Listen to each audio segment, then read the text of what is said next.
দর্শক, আমরা একটু নির্বাচন কমিশনে যেতে চাই। নির্বাচন কমিশনে ইসি সচিব আক্তার আহমেদ কথা বলছেন, আমরা সরাসরি সেখানে চলে যাব।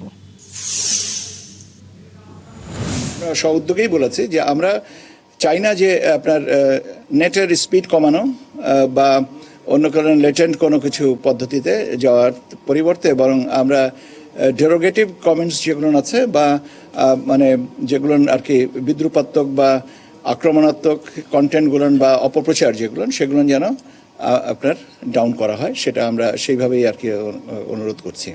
এটা ছিল আজকে ওনাদের সাথে মূল প্রতিপাদ্য। আর ওনারা মোটামুটিভাবে সারা দেশেই থেকে তথ্য নিয়েছেন, কিন্তু কি নিয়েছেন বা কী বিষয়ে আমরাও জানতে চাইনি, ওনারাও কিছু বলেন নাই। ওনাদের বোধহয় একটা ডিব্রিফিং আছে এবং পরবর্তীতে আরও রিপোর্টটা দিবেন।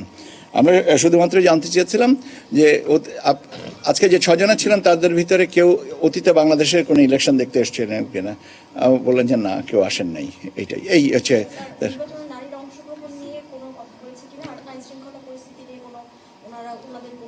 আইন শৃঙ্খলা পরিস্থিতি জানতে চেয়েছিলেন যে আমাদের ডেপ্লয়মেন্ট প্ল্যানটা কি। তো আমরা তো যে সবসময় যে ডেপ্লয়মেন্ট প্ল্যানটা বলি যে 7 দিন সেনাবাহিনী থাকবে, 8 দিন আনসাররা থাকবেন এবং পুলিশ অলরেডি আছে, সেনাবাহিনী অলরেডি মাঠে আছে, পুলিশ তাদের নর্মাল ফাংশনিংয়ে তো আছেই, সেনাবাহিনী তাদের ডেপ্লয়মেন্টে আছে, কিন্তু এক্সক্লুসিভলি ফর ইলেকশন পারপাস এটা যেটা ডেপ্লয়মেন্ট প্ল্যান সেটা। অ্যান্ড তার সংখ্যাগত হিসাবটা জানতে চেয়েছিলেন যে কত সংখ্যা ইত্যাদি ইত্যাদি, এর বাইরে কোনো কিছু না। দর্শক, ইসি সচিব আক্তার আহমেদ কথা বলছিলেন, আমরা সরাসরি এতক্ষণ সেখানে ছিলাম।